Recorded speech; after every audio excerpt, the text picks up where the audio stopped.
I don't wear a mask. Again, like I said, I'm gonna travel and I don't think I'm gonna wear a mask. But I'm not gonna wear it every single day. I'm not wearing it because I'm gonna make a statement. I'm not wearing it because I'm gonna make a statement.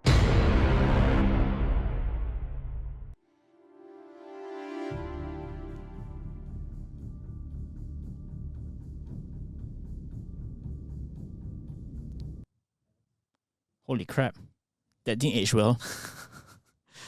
Oh man, yeah, I don't know what to say. Okay, well, before we do anything, let's just start the show.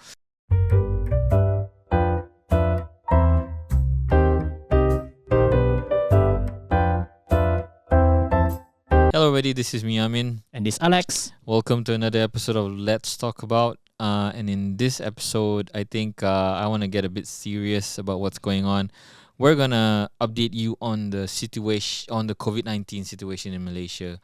So, I think a bit over a year ago, March 2020, just before we went into lockdown, I think we did an episode where we talked about, hey, COVID is COVID, and it's not something you should be worried about. That was in February, actually, before MCO. Yeah. Okay. So it wasn't anything that we should be worried about. In fact, we pulled out some numbers to compare the death rates of COVID-19 victims and road accident victims, and we found out back then, over a year ago, you are 10 times more likely to die in a road accident in Malaysia than to die of COVID-19. Now, we're towards the end of May. This is May 21st when we're recording this, 2021. And it has been a crazy week for COVID-19 in this country. For over a week, we've seen a record number of new cases. And for over a week, we've seen record number of deaths related to COVID-19. In fact, the number of deaths due to COVID-19 has surpassed the number of road accident deaths in terms of daily rate. And now, you are 4 times more likely to die of COVID-19 than to die in a road accident. Let that sink in. We're supposed to start 2021 on a high note. I don't know about you guys. I don't know about you, Alex. I was optimistic of 2021. I'm like, this is going to be the year where we can all return back to normal because we found out that the vaccines are going to come to Malaysia. We were so happy when the immunization program started. Yeah, we had issues with it. Alex and I made a lot of comments, but kudos to the team, and kudos to the minister for running a program and for adapting and for changing and for improving on the program. In fact, again, this week, I think it was just about like yesterday, we had like a record number of people being vaccinated. Yesterday it was 80,000 people. Yeah, over 80,000 doses were given in a single day on the 19th of May. So that's a new record high. Yeah, that is the highest ever for Malaysia, and kudos to them for doing that. So we were optimistic, and then KJ also came out to say that he targets to be able to have 80% of the country's population vaccinated by the end of this year. 6 more months. We are 6 more months away from the end of this year. Guys, we started the pandemic, COVID-19 came to Malaysia officially, I don't know, February, March? Yeah, around February. Somewhere there.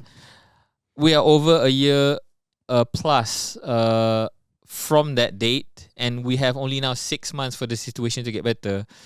Newsflash, the situation is not getting better. And that's the scary part.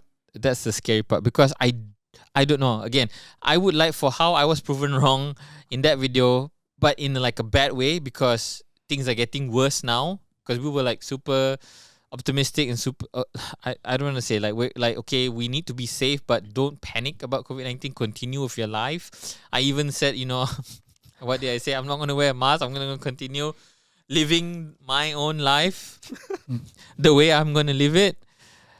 I don't think that's the way. I don't think this is how I want to live my life, wearing masks everywhere I go. I don't, but I have to. What I'm trying to say is that I don't think the situation is going to get better in 6 months. I think we are now in a very dire situation because last year I think we managed to pull through. In fact, there are a couple of days we recorded 0 cases. We managed to flatten the curve, and then of course the first MCO was quite devastating to the economy, and we managed to pull through that. And slowly the government has loosened up restrictions, and we eventually go back to our normal lives. So at least that time we can see some sort of like a light at the end of the tunnel. We thought, okay, we are Malaysia, we're doing great. We're gonna do this, and all of a sudden towards the end of last year, we see a surge of new cases, and now in May, it's getting more worrying. Like you mentioned, there are more deaths now compared to road accidents. Like I've written a post about, we reach a point whereby there are more deaths than road accidents, and in the last 7 days, there's close to 300 people died due to COVID. 300 people. That's like more than 50% of the entire COVID deaths for 2020. Can you think about that? 1 week is more than half of the entire deaths in 2020. So what happened? What went wrong? Yeah, how did we get here, right? So there's been like, it's easy for us to like go out there and point fingers and say, okay, so there was this election that happened in the last quarter of last year, and then that's the reason why all this started. And then the politicians are coming in to be what they are, politicians, and they're not making the situation worse. Yes, I admit it. The election during the last quarter of 2020 was a spark, was a cause of something, but I don't think the effect brought us to where we are today. And it's also easier for us to go out and say, oh, you know what, the new strain, the new variant of the virus is more dangerous, it's more virulent, it's more infectious. Yes, I agree with that. And it's easy for us to go out there and blame all these things and not say like, you know what, I need to do something about this. And I think for me, this show, I don't want to talk about technology, I don't want to talk about all these things. I want to talk about what we as Malaysians can do within like whatever 6 months we have. Try to like salvage this and come out of this alive, all of us. And I think it all comes to us being stringent in terms of following our SOPs. I'll talk about that later. I just want to talk about like first what we can do in terms of not just the SOP, but the first thing we need to do is register for vaccination. While we are facing record numbers of people being vaccinated, the fact of the matter is the number of people registering for vaccination is still super low. How many, do you know how many people are registered in a day? The rate, I think right now is quite little, maybe about 20,000 per day. I might be wrong, but since we started in February, registration opened in February, we only registered a total about 43% of the population. Only 10 million plus people have registered. So what happened to the rest? Like, what happened to the remaining 15 or 16 million people who are eligible to be vaccinated? Why they're not registering? That's worrying. Yeah. And yes, we can complain about how the vaccination rate is very slow. Yes, we got off at a very slow start. But as you mentioned earlier, the vaccination rates are ramping up. We're doing 80,000 per day. Yeah. And based on the forecast, because more vaccine supplies are coming in, there's really local production of Sinovac vaccines and Pharma-Niaga. So we're going to have loads of vaccines coming in starting from next month. And looking at the forecast, it looks like the number of supplies will surpass demand in the next couple of months. And at that time, the problem is not about when can I get vaccinated. The question will be, how can I get more people vaccinated? It's like, where are the people that needs to be vaccinated? Yes. And that's a good point. So it's easy for us, again, to blame people like, there's the supply is low. There's no point to register. Here's the thing. If you don't register, whether the supply is low or not, the fact of the matter is you don't register. Yeah. That's the problem. How are you going to get supplies if you don't register? Like, I think like a lot of countries in even the US, right, they're struggling to find people to vaccinate. Yep. Yeah, so it comes to that situation as well. So the vaccine is useless until you get it into your arm. Yeah, and I don't know, man. And okay, so within this week also, so again, it's the 21st of May 2021. We're seeing a lot of this political games being played. One of the biggest news with regards to vaccination is opposition states are saying they're not getting the supply. They want to buy supply. Okay, so what's your take on that? Can you clarify on a lot of these things, like Penang and Sarawak? Penang, Sarawak, and Selangor. Okay, there's a lot of chatter out there. So I think the overall sentiment is that the overall gripe that's been complained by the state is that we're not vaccinating fast enough, and then we want to buy the vaccines and all that stuff. Yeah, I mean, the thing is, it's not like the government wants to delay vaccinations. It's not. It's not that they're holding out vaccines. It's just simply that there's not enough vaccine supplies and it's trickling in. And this situation, as mentioned by Kari, is going to change in the next couple of months. And we've seen more doses coming in. And that's the reason why the vaccination rate has been ramped up. Like we mentioned previously, it's like the vaccination rate is about 20,000 per day. Now we're seeing 80,000 per day. And hopefully in the next few months, we're going to see 100,000, 160,000 per day. So once we reach to that stage, then the question will be, how do you get more people registered for a vaccination? Yeah. And a lot of those issues raised by the opposition, I don't want to name every one of them, but they're quite nonsense. I mean, a lot of things that's already been clarified by the JKJV. Okay, and the give me like CITF. the top 3 issues. Okay, I think number one is that I think Anwar Ibrahim, he said that, why are all the vaccines being monopolized by Pharmaniaga? Okay, that's number one. No need clarification on that. It's bullshit. There's no monopoly here, I mean, there's a lot of companies doing vaccines. Pharmaniaga is only doing Sinovac vaccines for fill and finish for Sinovac. We also have Pfizer, which we deal directly. There's also AstraZeneca, which is gone through AstraZeneca as well as through the COVAX, which is like the global initiative of getting supplies. So we're dealing with multiple suppliers out here. It's not just one. There's no monopoly all of that. So there's no point of bringing this political issue up. And also the more hilarious case is the state of Penang, which claims that someone wants to donate vaccines, and turns out that Who's the fellow's name? Wong Chi Kyong. I can't remember what's Yong Chi Kong. Okay, sorry if there's a Wong Chi Kong out there, but this guy is Yong Chi Kong. Okay, so Yeah. some Guy in Sabah. very generous philanthropist issued a letter. Okay, so there was like first can you go through the chronology of what happened? Yeah, so apparently this guy had signed a letter to the PN state government saying that he's offering to give vaccines. Mr. Wong. Yong Chi Kong. Mr. Yong. Yeah.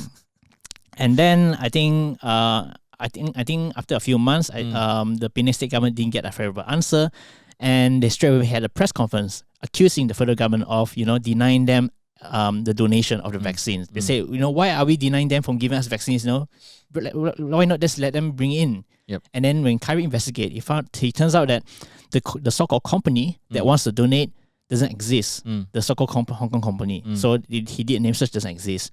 And secondly, the names that's mentioned in the letter, claiming that they've talked to this person in Sinovac. And it turns out this person is not even handling sales for the Asian region. So it's a lot of bogus claims inside the letter, and Kyrie just calls it a scam. And as a response, the Penang Chief Minister, he asked the donor to, please stand up and clear a name. The whole thing. So is the a chief mess. minister is like, oh, I didn't know anything. You who made the claim, can you please Prove me wrong. I don't know. Please defend yourself. Yeah. And then he did, right? Yeah. Apparently he did. So a few reporters have approached him, and then the whole thing doesn't look convincing. it just smells fishy, lah. Yeah, the whole thing's fishy, lah. I mean, we read the not transcript, but the quotes. I think Malay Mail reported a story. The vibes as well. We read the quotes, and number one, he's a lot of it is like, what is he talking about? And the most dubious part is that he claims that the letter's not written by him. It's written by Penang DAP. And he just signed it. Yes. That's even more dubious. Like, what's going on here, man? Yeah, so if I can simplify it, it's like, the donation is not from my company, it's from me. So the letter should be by me, but it's not from me. And it was like a mistake that they put my name and my house address and not my company's address. It's so many pusing lah. Yeah. The point I'm trying to make here is that, okay, the politicians are trying to politicize this issue. It's now becoming an opposition and government issue now. So opposition is saying, the government is not giving them the supplies. We've spoken to the people that are in charge of the vaccination program. We've been on the ground. We've been to a number of vaccination centers. We have people here in our as part of our team. I think over 50% of our team members have registered. No, all of our team members have registered for vaccination. Over 50% have opted in to get AstraZeneca, including Alex and myself. I mean, I'm like the most skeptical person out there. I'm even skeptical of myself sometimes. I don't see any political issues lah. Yeah, I mean, there are hiccups, but eventually kudos to the team that they managed to sort it out. I mean, it's not perfect, it's moving. But then again, if we're politicians, right, let's not create unnecessary distractions. I mean, it's okay to criticize the things that matter, Yes. that are concerned, but don't come with this nonsense issue. Yeah, instead of like Anwar Ibrahim, instead of him going out and say, oh, why is Farman Niaga Monopoly. a monopoly or whatever, right? Go out and say, okay, we the opposition would like to also contribute to making Malaysia recover faster. How can we help? Why don't openly say that? Why can't politicians openly say that? Why do politicians like to put people in loggerheads? I mean, this is not a political podcast or a political video, and we're not any which way politically inclined. We believe in facts and we go through everything. And it's just that there's already so much confusions out there in terms of what COVID can do, what the vaccination can do, COVID numbers, SOPs. There's so much confusion out there. The politicians are not making anything better. Exactly. I mean, the least can do is how do we address the registration issue? They should come up with better ideas instead of criticizing things that doesn't matter. Yeah. Selangor and Penang, opposition states, you could come out and say like, oh, we've already gotten like 99% or 90%, 100% of our people registered. We're ready to go. Can you please speed up supply to our states? Yep. Here's the fact: the highest number of states that are getting vaccination doses is Selangor. Yeah, so it's not like the government's denying you guys from getting vaccines. I mean, it's coming in, and you're the number one state that get the most vaccination and the registration as well. So here's the thing, okay? So the politicians are making things worse. In fact, they're making it worse for themselves because they just make KJ look like a hero. And if you've been watching the shows and the things I've been talking about KJ, I'm not his best friend, to say the least. I don't agree with him with a lot of things, but I will stand up for the things that he did right. And he did right for the people. So for me, I feel that the vaccination program, although it had a lot of hiccups, major problems at the start, the vaccination program is going smoothly. The only problem right now is us, the people. We're not registering, and that's the problem. In fact, registration should be fast because it's super easy and instantaneous. Yeah, you can just do it within 2 minutes. So what happened to the rest of the 50% population? Why they're not registering? Because they don't care. Yeah. That's what I take from this. If you guys are watching this show on YouTube, you want to put a comment, put it in a comment. If you disagree with me, please put it in a comment. Tell me why you disagree with me. Because I'm going to come to my third point of this show is that the only way Malaysia is going to recover from this if we all follow SOPs. Okay? So it's going to be something controversial that I'm going to talk about. Because a lot of people have been coming to me and telling me, you know why a lot of people are dying now? Because the COVID-19 variant that's going on right now is more dangerous. I'm going to tell you this. I disagree with this. I disagree with this notion because not to say that the variant is more dangerous. I don't disagree with that fact. I don't disagree that the COVID-19 virus will evolve because it's a single cell organism and it's very easy to evolve and change and become new variants. That is the nature of viruses. The reason why cases are spiraling out of control is that we're just not following SOPs. We're just not following SOPs. So I had this discussion with Alex before. And even thinking like, okay, so there are certain SOPs. Like what? Okay, like for example, the main personal SOPs would be like, washing your hands, for like... No. The one that you've been telling me, like what? The travel bubble lah, what okay. lah. So, SOPs, there are two things. There are things about SOP. Okay, one is personal, another one is government SOPs.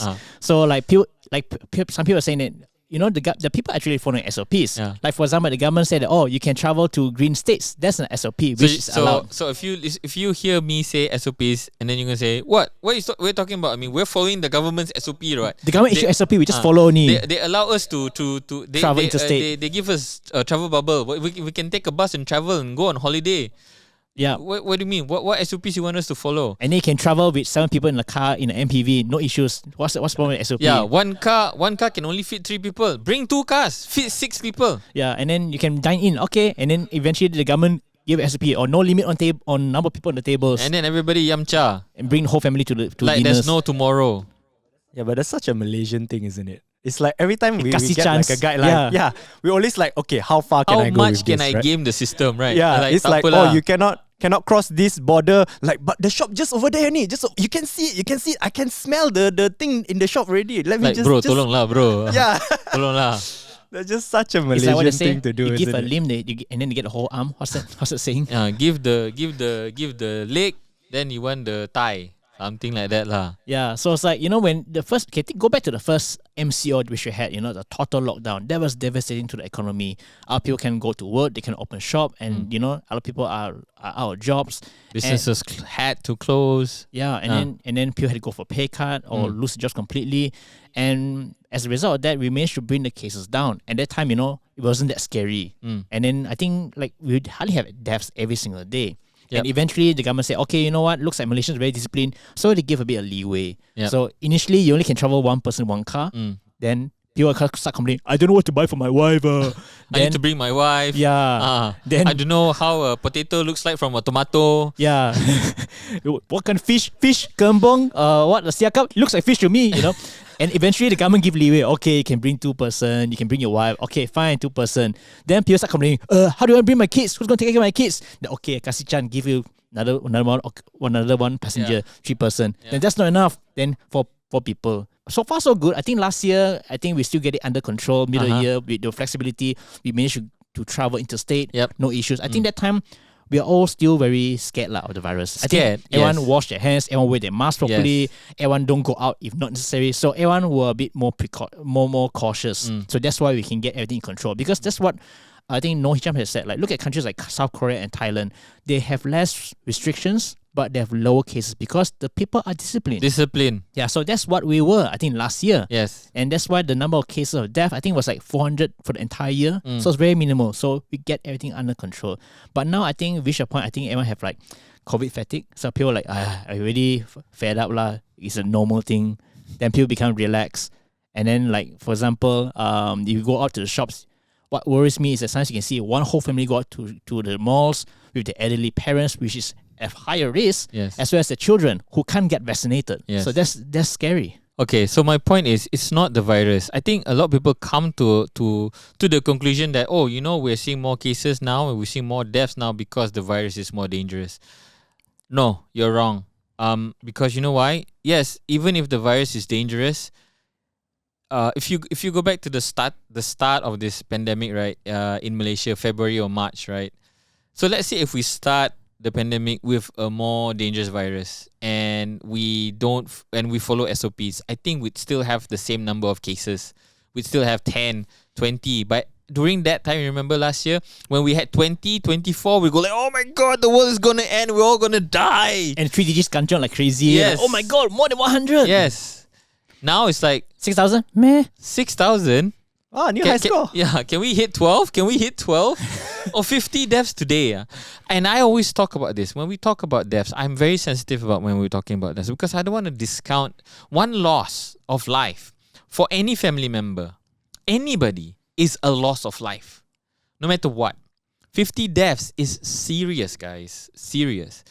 And what I'm trying to say is that it's not the virus that's dangerous. It's just we don't follow SOPs anymore. Not the SOPs of how many people can be in the car, whether you can dine in or not, how many people can be on the table. That's not the problem right now. I think people are now not washing their hands anymore, not sanitizing anymore, not wearing masks anymore. And that's the reason why more people are dying, because they are exposing the virus that's now more dangerous to more people that are more at risk. And we're seeing more deaths. And the reason why we're seeing more deaths, here's the situation. Hospitals have now have to decide who lives and who doesn't. Ventilators are running low. ICU beds are running low. In Penang, they have to call the military to set up a makeshift ICU ward outside a hospital or in the field to cater for people who need ICU treatment. Private hospitals have to turn down requests from the government for ICU beds because they just don't have any more to cater for the people that they have in their hospitals and the people that are coming in. And here we are arguing about whether we can go jogging or whether we can dine in. I mean, where is our perspective here? What is our priority right now? And it's such a simple thing. Just wash your hands and sanitize and keep your distance. And we're not seeing that. And for me, that is the problem. And I think people are getting too immune with the whole situation. They think, if someone died, okay, it's normal. It's not me, it's fine. And I've seen this a lot of time in the vaccine COVID videos in the series. I've seen a lot of comments saying that, you know what, COVID is not dangerous. The recovery rate is 99%. I mean, it's so easy for you to say that, but you look at reality right now. Our hospitals are full. Our Health Director General, Dr. Noor Hisham, has been pleading with the public, please follow the SOPs because the hospital system is under tremendous pressure. And he said today that the COVID-19 ICU occupancy rate is 83%. Almost 900 beds are taken up. So imagine if all these hospitals are full of COVID patients, even if you get other sicknesses that's not COVID related, there's no more space for you to get treatment. Yeah. Think about that. And right now as we speak, there's more than 50,000 active cases at the moment. More than 50,000. And you know what happens if the hospitals are full? Just take a look at India. Okay, that's a good point, Alex. COVID recovery rate 99%. Okay, here's the situation for those people who say, oh, it's not that bad. People can recover, almost 100% recover. Okay, Alex mentioned just now, ICU beds are full. COVID patients, right? You're looking at it from a COVID-19 perspective. You're not looking at it from a healthcare industry perspective. Let me give you an example. We talk about road accidents, right? Let's say you, the fella that said that, 99% recover, not to worry about it, gets into an accident. I touch wood lah. I'm not praying that you get into an accident, but let's say, for example, you get into an accident and it's a terrible accident and you lost a lot of blood and you need to get into ICU and you need one bed. All the beds are full. So who decides whether you get a bed because you need to be treated for your accident or a COVID patient that is being ventilated right now needs that bed? Who decides? Okay? You understand or not? Please guys, don't be selfish lah. I agree. Yes, it is tiring. I'm fatigued as well. As a business owner, as somebody that has this thing that we have to run, we had strong momentum the first quarter of this year. We moved to a new office. We have this studio facilities, and we wanted to open the studio to have more people come and create content. We wanted to open this for rental. We wanted to open this for teachers to come and do online classes here as well. We made all the preparations, hired all the people, and now we can't do it. But no, this is not about me, not about Alex, not about my team, not about this business that we're running. This is about the country. And we're doing the show to say that the situation is not getting better and it won't get better in 2 weeks. The current MCO is going to end when? I can't tell. They keep extending. No, but when they gazetted it, when they announced it, the other time it was 2 weeks, right? Yeah, but I think the overall emergency ordinance and all that, I think it's until August. Yeah. Okay, the emergency ordinance until August is 2 months from now. But I think they extended the MCO because of Raya for 2 weeks, right? Reality check, I'm going to tell you this. Things are not going to get better in 2 weeks' time. So if you're hopeful that everything's going to open up and you can go and eat at your favorite mama, it's not going to happen, guys. Not going to happen. Unless what? You know what? Unless we all fix ourselves, seriously. We talked about this. Okay, I'm a Muslim. The thing is, when the current surge happened, it happened during Ramadan and Raya. It's not a coincidence. Because we all just forgot our SOPs. Government allow you to open bazaar. You open bazaar, you have a bazaar there. SOP, whatever, don't care. Then there's bazaar clusters. Then Raya. Government say you cannot have Hari Raya, whatever. You get angry, you lari. You go back home, whatever. After Raya, cases went up to what? 4,000. Now it's already 6,000. Then you blame what? The government. Oh, the government didn't allow us to follow. Oh, the government didn't do this, didn't do that. And we talked about this. Rory, Alex, and I, we talked about this. We know the government is incompetent. We know that sometimes, they allow what? They don't allow shops. They don't allow schools to open, but they allow malls to open. Why they do that? They don't allow people to dine in, but they allow everything else to open. I don't know what else to open, like casinos or what. I don't know. I don't have all the numbers with me, but okay, what we all can agree on is that, hey, why the government contradicting in terms of SOPs? We know that. So if you know the government is incompetent, why we still follow? If they allow people to dine in, but we know it's dangerous for us to dine in because we have older parents at home or whatever, then we don't go lah. Yeah, just because the SOP allows you to do so doesn't mean you have to do it. Yeah. Yeah, like for example, if they allow you to bring 3 person in the car, don't maximize the car. Do you need to bring your entire family out just to do shopping and exposing them to unnecessary risk? If you can do it yourself. Do you even need to go shopping? Yeah. Do you need to go shopping every time? Just go in, buy necessary and get out. Don't hang around there. Do you need no? Shopping is shopping. Grocery run is grocery run. Do you need to go shopping right now? When you can buy online, there's so many ways that you can. Yeah, handle is that this. your priority right Yeah. now? Is that your priority? You put in the comments, like you put in the comments. What is your priority? I don't know. I feel like if I can be a bit of a devil's advocate for a while. Okay, sure, So, devilish. So the first part of the MCO where you guys were talking about, we did manage to flatten the curve, right? We brought everything down to zero. Everybody was like super obedient. Mhm. You go to do your grocery run, you can see people actually lining up, socially distanced. Everything was great, right? Yep. People were very considerate and all of that. And we brought the numbers down. We could see the effect that our patience, our consideration, our sacrifices was bringing to help bring everything down. Yes. And then you mentioned the turning point, right? Which was the election, and that was something that no normal person can control. So as someone who is like a normal person, I can understand the frustration where it's like, this is not something that, like, no Like, it's matter not what my I fault. do, not my fault, but like no matter what I do, it doesn't matter because there are rules that apply to different people. Different rules apply to different people. You have the the double standards. You have or if you are a bangsawan, you get to do whatever you want. Or minister, you quarantine for 3 days. What is the point of a 3-day quarantine?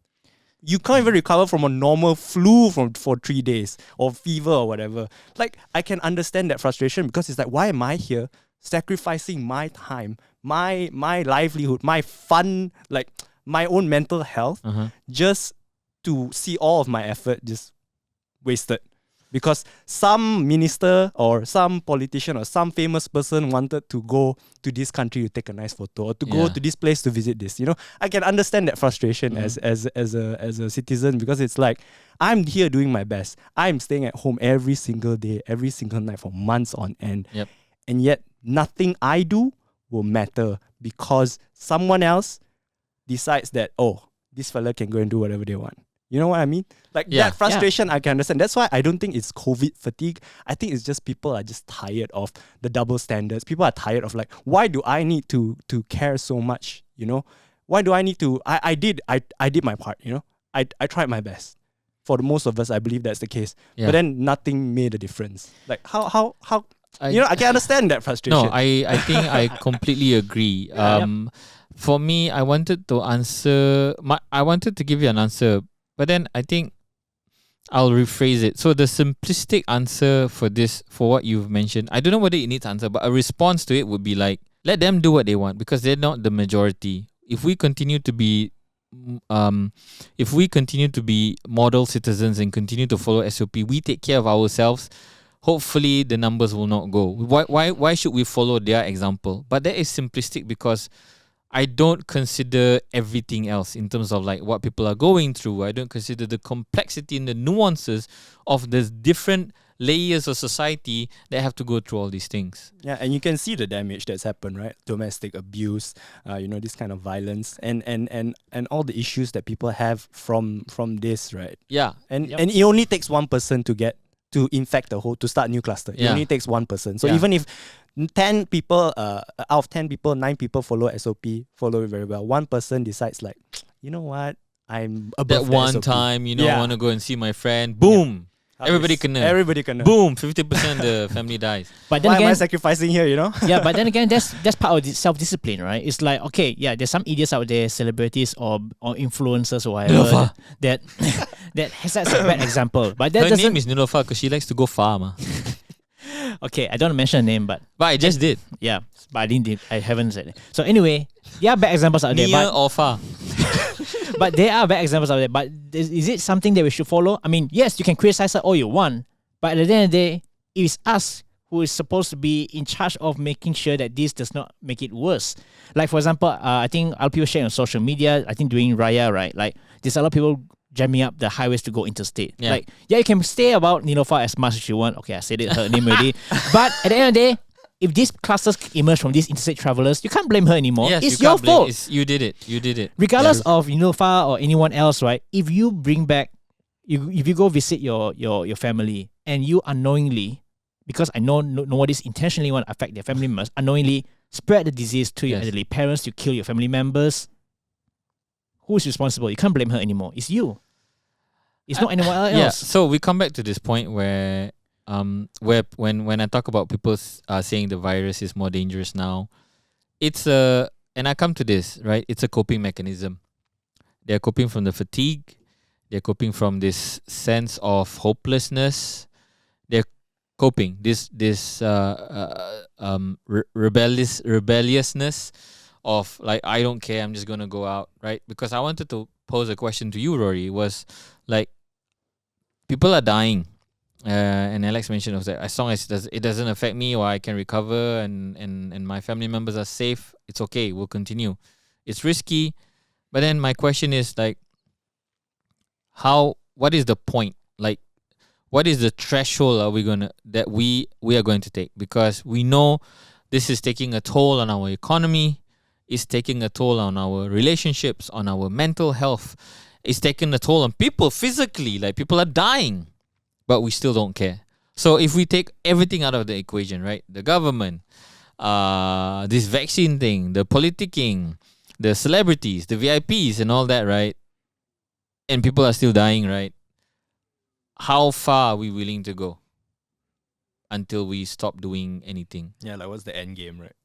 Yeah, how far are we willing to go? So for me, it's like, okay, while it's easy for us to go and say, Niloufar is going near and far, politicians are going to New Zealand. I forgot what the fellow's name is, or else I would mention. I'm just not attacking Niloufar here. And there are double standards because some people get summons and others don't. Yes, it's easy for us to look at all those things and say, you know what, I shouldn't do anything. But I think that doesn't give you excuse to not do anything lah. The most basic thing is just follow SOPs. Try as much as you can, because there are more of us than there are more of them. More of these people who break these rules and stuff like that. So if we follow them, we know the result is we're not going to get any better. The situation is not going to get any better. You need to register for vaccination. You need to follow SOP. You need to not the 3 people in one car SOP, not the 4 people at one table SOP. The SOP that WHO recommends, the fail safe, right? Wash your hands, sanitize, social distancing, wear a mask, get vaccinated. These 5 things you need to do. That's it. If today or by the time this show comes out and all of you guys simultaneously do all these things, I think like within like a month, Malaysia will be better. Come on, we're not a big population, okay? Among all the Asian countries, except for Singapore, which I don't consider as a country, is we're the smallest Asian country. We're smallest, right? Brunei smaller. Sorry, I forgot about that park. I mean, it's population of 30 over million. It is manageable. I mean, yes. Yeah, we're not an India, we're not a US, we're not a China. This is manageable. I mean, we should be able to get out of this mess as quickly as possible if we all cooperate and think as a society together. Yes, think about it, guys. We were leading Asia. At one time, we were last year. Yeah, yes, at one we time, were laughing at freaking Singapore. It's like small country cannot maintain. Yeah. What is this CB? So CB. You know? And now we're the laughing stock. Now we're the CB. Yeah, now we're laughing stock. Even Indonesia, they tweeted, right? Oh, please learn from India and Malaysia. Don't be like India and Malaysia. Follow SOP. Yeah. That's worse than them claiming nasi goreng, okay? Yeah. Okay, guys. I don't know. This show is kind of like a ranting show, but we're trying to do our part. The team here at Surgeon Jiao, all of us have registered for vaccination. Again, 60%, over 50% of us have opted in for the AstraZeneca virus vaccine. Let me see. Alex has been vaccinated. Alex has received dose 1. I have received dose 1. Intan has received dose 1. Zachary has received dose 1. Pending is what? Who else? Sophie is gonna get it. I think Zamira also got hers. Zamira also got her dose 1. So there's like 6 people. We are only about 13 strong. If you're like us, you're factual and critical and skeptical, try to pujo or convince your family members that spreading all this weird fake news and whatever, right? Get them to like come to your side, register for them if you want, because I'm helping as much as possible. I'm getting my aunts, my uncles. I'm sharing as much positive news as possible, so that I hope it rubs on to people. Like, if everybody's doing it and it's fine. Right after my vaccination, I went running. The second day I went cycling. Today I went running again. It's safe, guys. So Do the right thing. Yeah, 5 things. Follow 5 things, right? Wash hands, sanitize, wear mask, social distancing, and get vaccinated. Please, please, please, please. All of us wants to get better. Let's just do it, okay? Let's just do it. Right. That's it. Anything else you want to say, Alex? If you haven't already, please register at vaccinecovid.gov.my. Hi everybody. Now it's time for us to respond to comments from our previous Let's Talk About. Okay, so in our previous Let's Talk About, we talked about the AstraZeneca vaccination experience that Alex went through. The hashtag chuchok my AZ. Yes, chuchok my ass. So here are some of the comments that we chose, and we're going to respond to them. Okay, I hope I'm pronouncing your name right. Ada Jare Olaya asks, what happens to those on waiting lists? For the AstraZeneca waiting list, don't worry. Khairi Jamaluddin has announced that in the round 2 of the AstraZeneca opt-in program, the waiting list people will be given an appointment. So hang on to that and check out your MySejahtera app. Okay, Brian Lee asks, hi guys, do you know if there's anything regarding AZ and the South African variant? Oh, okay. This is an interesting question because there's a lot of questions about how effective our vaccines are on the new variants. And based on a recent study by the New England Journal of Medicine, the AZ vaccines had a lower efficacy of about 10.4%. However, they discovered that most of them that were infected had mild to medium symptoms. So that actually shows that the vaccines actually help in reducing hospitalizations and death, and that's what you really want. So it's still effective because it can help to prevent you from getting really ill. It still has some protection there.